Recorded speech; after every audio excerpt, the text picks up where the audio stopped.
This is Super Yacht News with Sisman. Hi, welcome back to the channel. Okay, before we get into the stories, I just want to do a couple of corrections. The first one, in the last video, we talked about, in the last news video, we talked about UBS Bank, and I said incorrectly that it was a German bank. It is in fact a Swiss bank. What I meant to say was the German branches of UBS, two German branches that were searched with regards to the Alicia Usmanov case.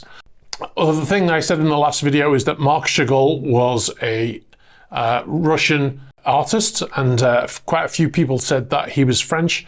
He was born in Belarus, which was part of Russia at the time, as part of the Russian Empire. He was born there in 1887. He later became a French citizen. So that is actually, I was actually correct on that one. So that's 1 and 1. 1-1 lost one.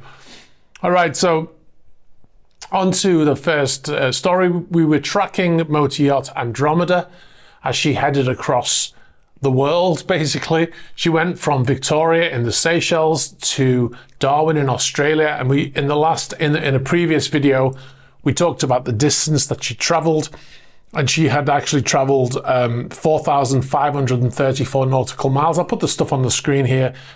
I don't want to go through all of those stats again. The vessel has a range of 12,000 nautical miles, 38% of the fuel that vessel can carry, which is about 333,000 litres.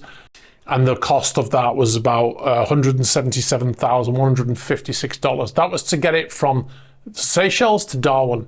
Now, she arrived in Darwin. She was stayed overnight. She stayed 24 hours to refuel.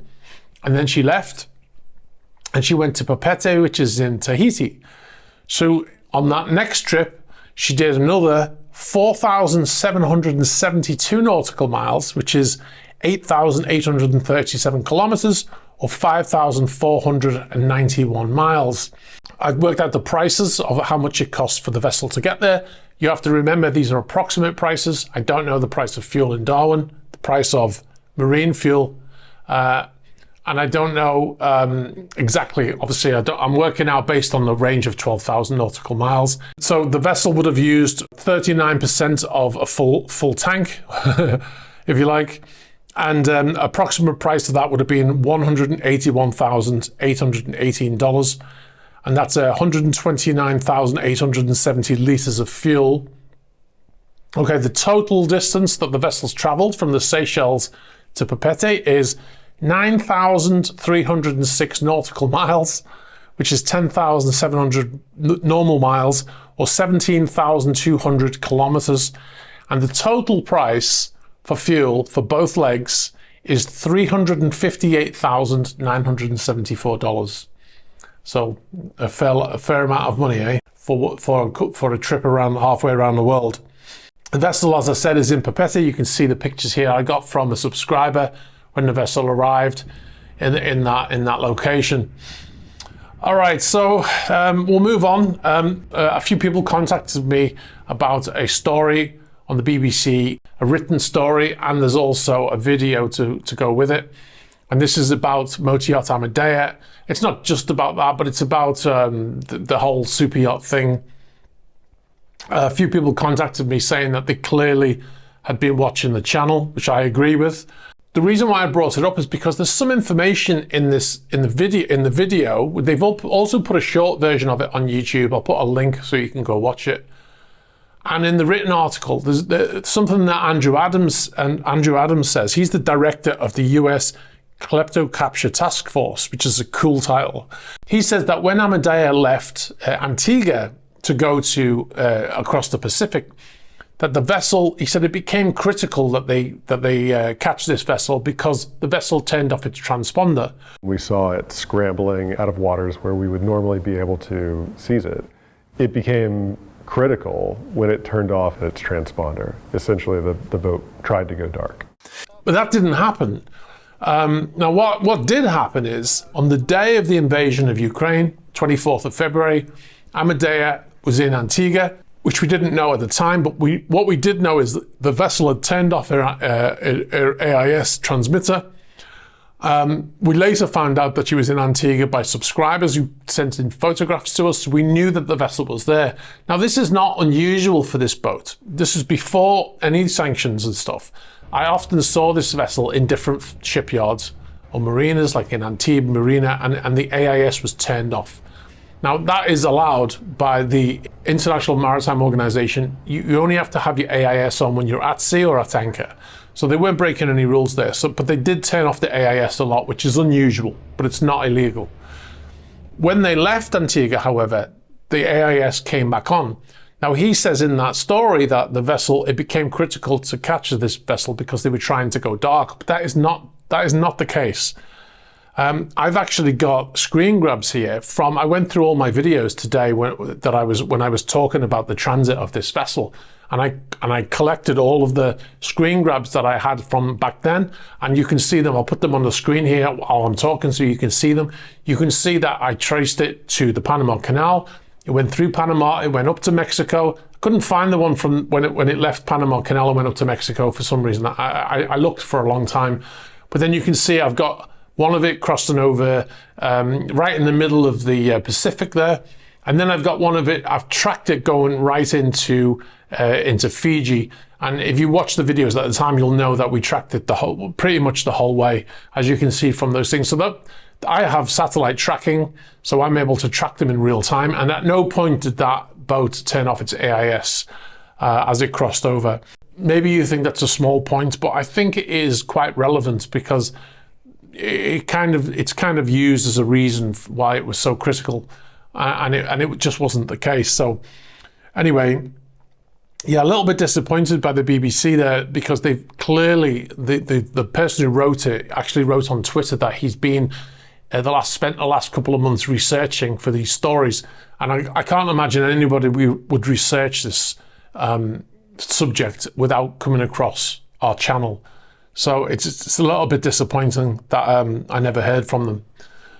If you're watching and you are from a news organization or press and you want to use information from this channel, obviously that you're free to do that, but it would be nice if you could credit the channel so people understand where the information comes from. If you can put the name of the channel and preferably a link to the channel would be nice. Anyway, we'll move on. This is the main story. Now, the title of the video is probably something like French to convert Russian superyacht into a hotel, ? It's probably something like that.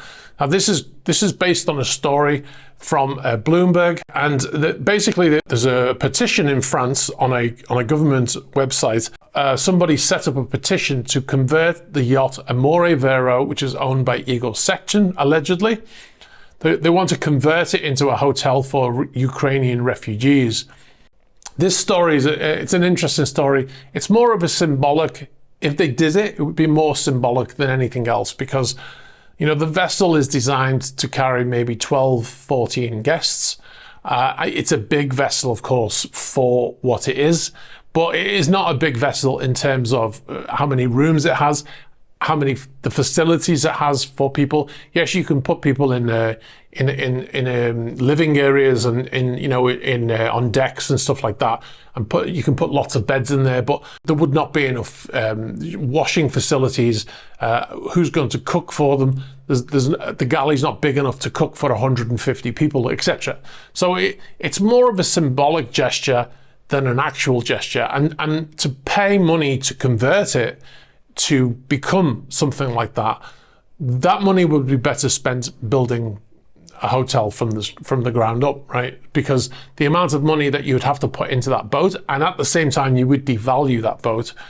So if the French government came to sell that vessel, then they've destroyed it basically. So it's, like I said, it's a symbolic gesture. The chap who started the petition, his name is Philippe Bonnieu. I believe that's how you pronounce it. And he said that he was frustrated that this boat had been sat in La Ciotat since March, and it was effectively just sat there doing nothing, had no use. So he started the petition. He says he quoted to Bloomberg that he said, "I'm angry." He said that it is no sense being there without being used. Now his petition has got 30,000 signatures on it, so it's quite a lot of people who obviously feel the same way. Unfortunately, that petition has no authority. It doesn't matter how many people sign it. It doesn't give the government any requirement to act upon petition. So I don't think it's going to go anywhere. But like I said, it's more of a symbolic gesture, isn't it? There's a lot of comments on these videos where people say things like this, where they should be converted into, asylum places for refugees and stuff. But you'd be better off doing is selling that vessel and then taking the money and then put that money into a facility like that, rather than trying to convert that vessel into doing it. Anyway, that was the main story today. Yeah, I don't think it's going to happen. In actual fact, the French are still taking payments, I believe, from the owner of that vessel. So he's still paying for its upkeep. So they're not going to do anything like that. Well, that is the case, is it? Okay, so one last thing before I go. I've got a new video that's just come out. It's called The 5 Largest and Most Expensive Super Yachts in the World, the Seized Edition. The reviews of comments of it, as you can see, I'll put them on screen. I have great reviews of that video. But surprisingly, not many of you have chosen to watch it yet. Maybe it was the time. I put it out yesterday on a Friday, so maybe it was that. But if you get a chance over the weekend, please be sure to watch that video. It is really interesting. I thought it was a really interesting video. And some of the comments say it's the best video I've made yet and stuff like that. So please be sure to check that out.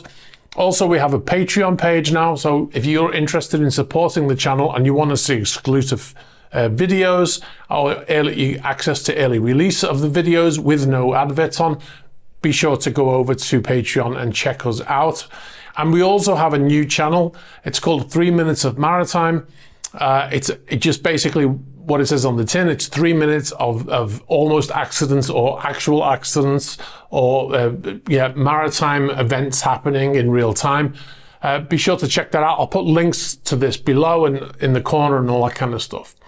All right, thanks very much for watching. If you've got any information about any of the stories here tonight or any other stories, please be sure to get in touch through the normal methods. You can get us through the About page of the YouTube channel. You can get us on Instagram, on Facebook Messenger, and you can also get us on Threema. Please be sure to like this video, hit the subscribe button, and hit the bell for future notifications. All right, thanks very much. Bye-bye. What, mine queen? No, it's not. No, it's not mine queen. Right, it's just incredible. Amadeus. Do they weigh back in Amadeus? I reckon Amadeus is chocolate.